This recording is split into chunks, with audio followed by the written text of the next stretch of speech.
বর্তমান সময়ের সবচেয়ে আলোচিত সমালোচিত যে একটি কথা ইন্টারনেটে ব্যাপকভাবে ভাইরাল হয়েছে, সেটা কি?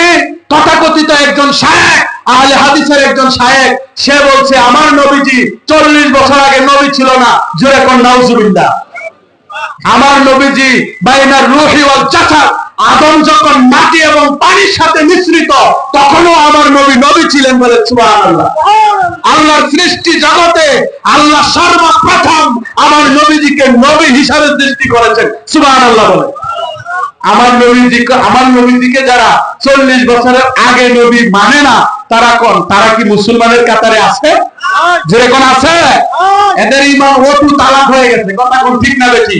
যারা নবীর সম্মান নিয়ে চুল পরিমাণ কটূক্তি করবে, যারা নবীর সম্মান নিয়ে এক চুল পরিমাণ কটাক্ষ করে কথা বলবে, খোদার কসম তাদের ঈমান অটু তালাক।